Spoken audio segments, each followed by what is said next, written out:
No programa Jovem Pan Esportes, especialistas falam sobre confronto entre São Paulo e Corinthians pela Copa do Brasil. E, velho Vamp, eu já vou começar te perguntando. É um péssimo adversário pro São Paulo, né? São Lourenço, futebol argentino, é um time de tradição e é um time que tem bala pra passar pelo São Paulo. Que a gente fala que a Sul-Americana tem tanta baba, não é o caso do São Lourenço, o adversário que o São Paulo conheceu ontem, né? Boa tarde, Tico, Mauro, Flávio, boa tarde a todos. É o time do Papa, né? É o time do Papa Francisco. Qualquer time argentino, Tico, que enfrenta clube brasileiro, sempre vai fazer jogo duro, né? A rivalidade Brasil-Argentina é uma rivalidade... Falam que o Uruguai e a Argentina é uma rivalidade maior, mas os times argentinos, quando encara o time brasileiro, pode ser o último colocado do Campeonato Argentino, pega o time brasileiro, faz jogo duro. E o São Lourenço é um time de tradição aí, né? Normalmente frequentava as Libertadores, tudo. Estava na Sul-Americana, passou.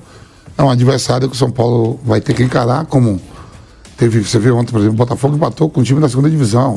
Foi os reservas, jogar no ciclo. Patronato. Patronato. Joga a segunda divisão. Mas encara. O Botafogo entrou com 4 titulares e mesclou. É sempre um jogo duro, um jogo difícil. O Patronato? Não, o São Lourenço. Tá. Que o Patronato é um time argentino da segunda divisão e empatou com o Botafogo ontem. No Rio de Janeiro, o Botafogo ganhou lá o primeiro jogo. O segundo jogo aqui não foi totalmente com o time reserva, porque tinha 4 titulares. É jogo duro. Pegar time argentino, tudo é difícil.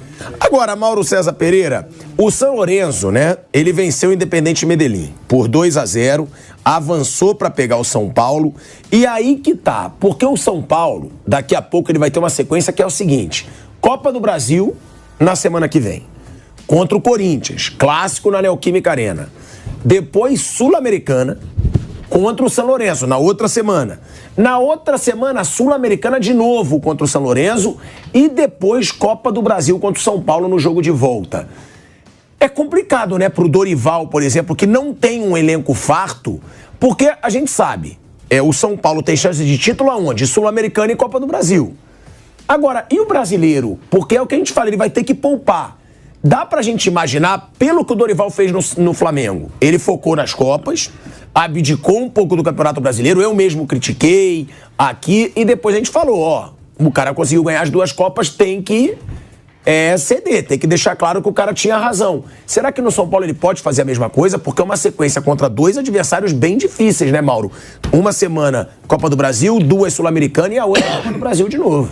E depende do que o clube define como prioridade. Se é Sul-Americana ou brasileiro, por exemplo. Ele pode poupar jogador na Sul-Americana, priorizar os confrontos da Copa do Brasil e o Campeonato Brasileiro. Aí vai depender do que o clube decide. No ano passado, o clube onde ele trabalhava, que era o Flamengo, claramente, não foi decisão só dele aquilo, claramente pela distância que tinha para o líder, que era o Palmeiras, ele optou por ir com tudo na Copa do Brasil e na Libertadores, né? Mas não era Sul-Americana, era Libertadores, né? Você colocar de lado a Sul-Americana é uma coisa, da Libertadores ninguém coloca de lado. Então ele não tinha essa opção, agora ele tem. E o Corinthians tem a mesma situação, vai jogar com o News Old Boys, vai lá para Rosário, vai enfrentar a torcida, aquela coisa toda, tudo igual. Então, com relação a isso, a classificação do Corinthians foi muito boa para o São Paulo. Que o Corinthians teria 2 semanas aí só jogando fim de semana pelo Brasileiro. Agora não, ele vai ter que viajar também. Pode colocar time reserva também. Depende. A opção do Corinthians parece mais clara. Colocar um time misto, pelo menos, nos jogos da Sul-Americana. O São Paulo pode fazer a mesma coisa. Depende do que é prioritário para o São Paulo. Mas o São Paulo tem uma vantagem. Ele não está na zona do rebaixamento, nem próximo dela. Ele está em 4º. O Corinthians é o 15º, é o 15º. Com um jogo a menos, mas se vence esse jogo atrasado, ele vai para 14º. Não muda muito. Mesmo que ele vença, ele só ganha que fosse hoje esse jogo, que é contra o Grêmio, ele vencesse hoje o Grêmio, ele faria 3 pontos e pularia de 15º para 14º. Continuaria ali numa posição nada confortável. Então, acho que para o confronto da Copa do Brasil, eu acho até que o São Paulo está numa situação mais tranquila. A questão é tomar a decisão. O que é mais importante para ele? Ele pode até pensar, eu tenho uma boa pontuação no Brasileiro, eu vou investir nas 2 Copas. Porque mesmo que eu perca uns pontos aí no Brasileiro, eu não vou para a zona do rebaixamento, eu não vou ficar lá embaixo. Eu posso sair do G4.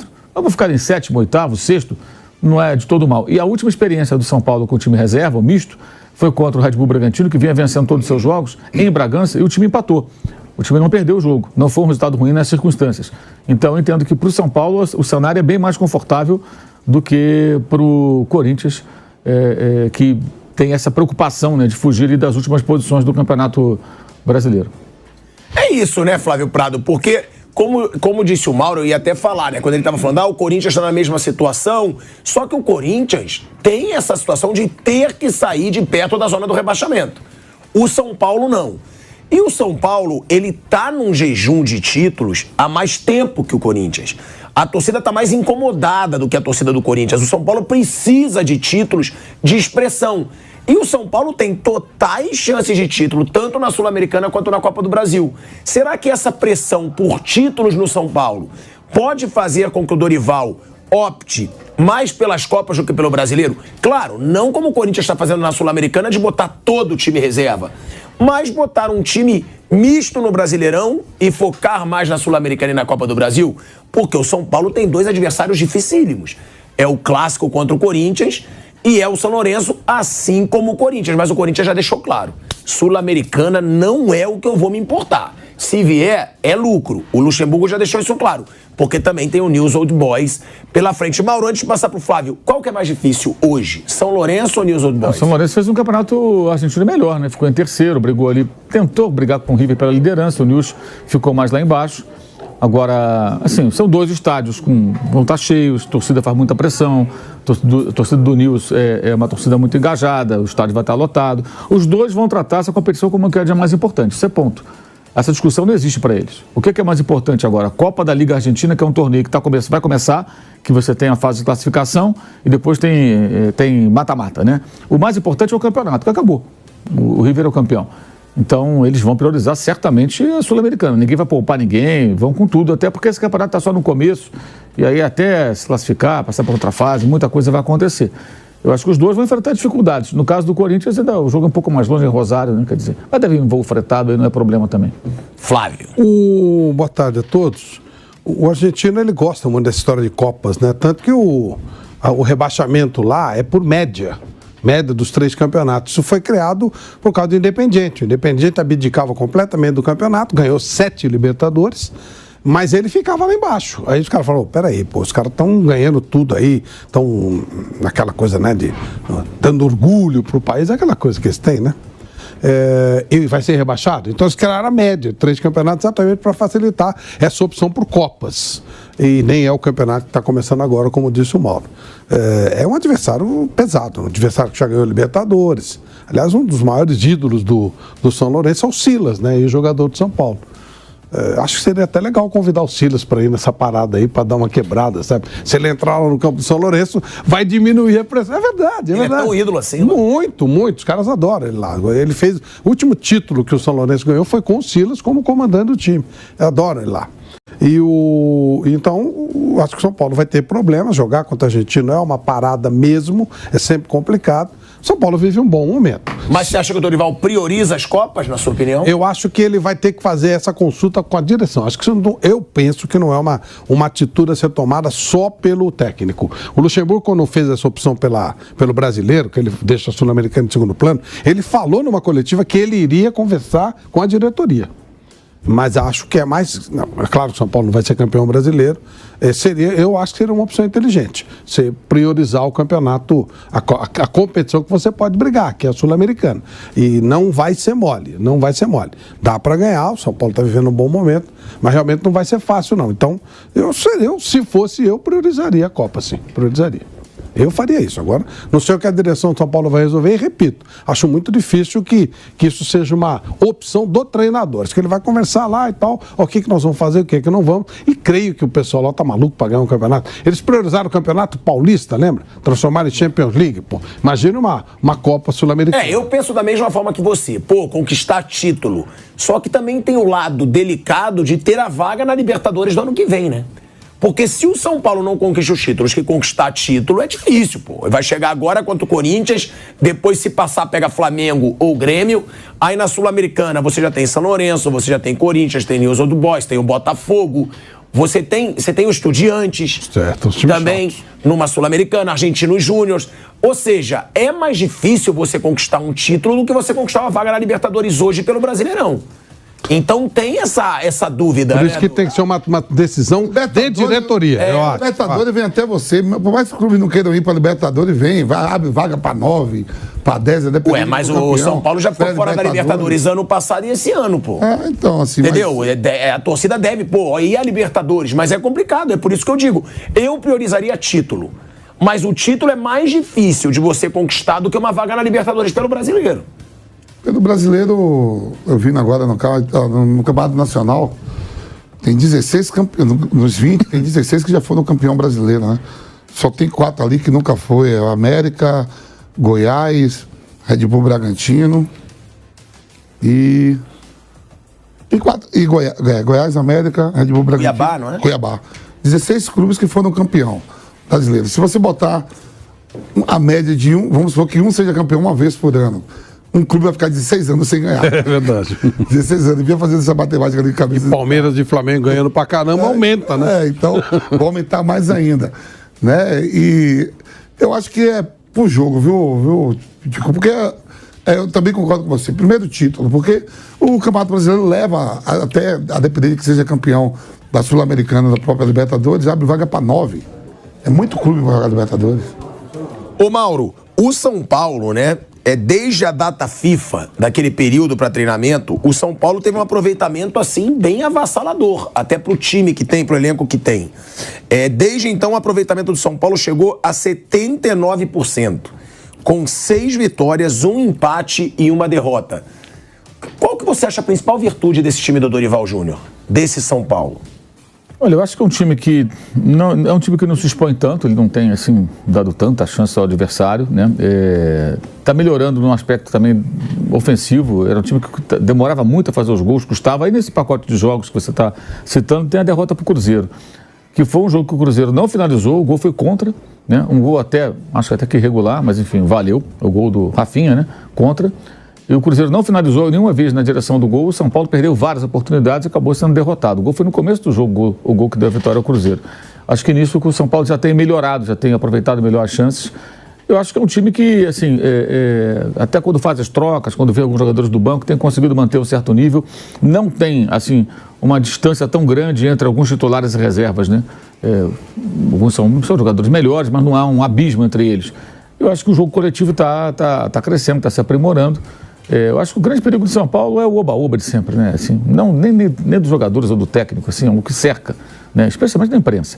Começa um oba-oba, seu, então nem se fala. Começa uma coisa de, parece que São Paulo já é o maior do mundo, isso atrapalha demais. Porque aí começa a haver calma, né? Acho que São Paulo está numa situação interessante, tem agora semanas de jogos mais difíceis, mas a temporada se faz disso também, né? A temporada do Brasil é uma loucura, né? São muitos jogos, muitas competições. E agora chega o momento de enfrentar uma sequência mais complexa e fazer algumas escolhas, eu acho. Acho que essas escolhas terão que ser feitas inevitavelmente. Vide a história que aqui a semana você estava querendo discutir sobre o Pato. O Pato fez um gol, estava 3-1, então fez o 4º gol. Já queria colocar o Pato na seleção do mundo já. Eu? Tava empolgado. Aí ele foi injusto. Não, eu sou um que eu falo, tem que esperar, tem um Pato. Agora, você depois de empolgado. Empolgadão. Falou sim. Eu ouvi, já somos 3 na mesa. Aí 2 já de maioria absoluta, velho. E o Vampeta ouviu. Tô com vocês. Você vê a injustiça. Mas eu acho que a gente precisa falar também dos retornos, né, que o São Paulo vai ter. Principalmente do Beraldo. Porque o Beraldo é um jogador que vem fazendo diferença no São Paulo. Não só o Beraldo, a dupla de zaga, né? Beraldo e Arboleda. Porque nitidamente o que mais melhorou no São Paulo é um time que não leva gol, que agora tem goleiro. São Paulo não tinha goleiro. Há muito tempo não tinha goleiro. Agora tem o Rafael. Já falhou? Já. Mas é um goleiro que passa mais segurança. Aí tem o Beraldo e o Arboleda na zaga. E tem agora os retornos, né?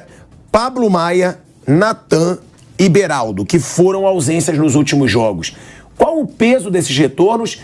E outra, provavelmente esses caras não voltam pro jogo contra o Cuiabá, né? Provavelmente esses caras vão voltar pro mata-mata, o clássico contra o Corinthians. É bem provável, se principalmente for feita essa opção. É claro que eles já estão conversando sobre isso, né? É evidente, sim. Não vai deixar para agora, em cima da hora. Esse jogo de Cuiabá é chatíssimo, São Paulo, é jogo chato.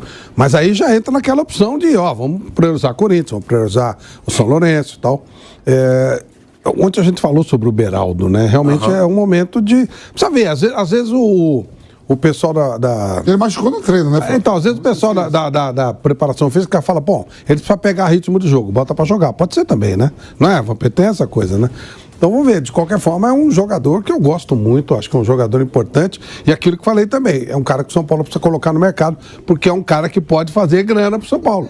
Ele citou situações aí, né? Citou a situação do Luan, né? Que tava jogando. Quer dizer, o Beraldo tem 3 semanas que não treina, e o Luan tá 2 anos que não joga. E o Grêmio quer levar. Mas isso é chato também, né, cara? Quando surge um jogador bom, que o torcedor se identifica, a gente já fala em venda. Porque é verdade, não tem como fugir. Né? São Paulo precisa do dinheiro. Tá com o prato na mão, né? Tem jeito. Não tem nem como. Não dá nem pra discutir. Sabe por quê, Pilhador? Até onde eu sei, há inclusive um compromisso com os próprios jogadores. Algumas coisas em atraso. O cara fala, primeira negociação que tiver, a gente acerta. As rendas, lembra aquelas 3 rendas e tal, tudo. É um compromisso com o próprio elenco do São Paulo. Então não é uma coisa simples. E precisa de dinheiro pra quitar outras coisas lá também, né? Que o salário estava atrasado, teve que recorrer pra torcida aí com o dinheiro da renda pra pagar os... As dívidas de curto prazo, como eles falam. Aí o credor falou, bonitão, normalmente é um credor que você vai continuar trabalhando com ele. Aí tem a chance de vender o jogador, não vou vender. Não tem jeito. Você não tem muita opção, né? É uma coisa muito complicada. O São Paulo precisa alinhar isso aí, precisa acertar a sua vida, senão vai ser sempre assim mesmo, como você falou. Chega a proposta, vende. E nem sempre pelo valor que poderia vender. Outra coisa, é difícil ter um jogador do São Paulo que seja 100% do São Paulo. Aí o empresário fala, agora, né? Na hora que assinou um contrato, provavelmente teve um compromisso. Se aparecer uma proposta até tal valor, tem que vender. Infelizmente, o São Paulo não tem o domínio do seu elenco. Palmeiras tem. Palmeiras roncou forte aí, dizendo que o Gustavo Gomes, depois nós vamos falar disso. Gustavo Gomes só sai pela multa total. Flamengo pode fazer esse tipo de coisa. Agora, mas a multa total do Gustavo Gomes pra Arábia é completamente pagável. Sim. Né? Porque é 30 milhões de euros. Mas se é um jogador... aquilo, se os caras quiserem mesmo, se o Luiz Castro pediu mesmo, aí, meu amigo, bota 30 milhões de euros. Exatamente. Mas o São Paulo, por exemplo, o Corinthians não pode fazer isso. Não dá pra roncar desse jeito. O cara fala, é multa total. Então não. Fala, tá brincando, pô, que isso? Não era bem assim a conversa, não. Vamos conversar pela metade. Aí o cara dá 10, entendeu? Porque quando você não tem grana, é duro, velho. Você pega o que vier, né? Não quero. Não quer? Tá bom, então. Não. Vamos conversar, vai. Era brincadeira, tá? É isso. Então não tem jeito. Timão Notícias é um canal voltado para deixá-lo informado sobre o Coringão. Para manter-se atualizado, inscreva-se no canal, deixe seu like e compartilhe com outros do Bando de Loucos.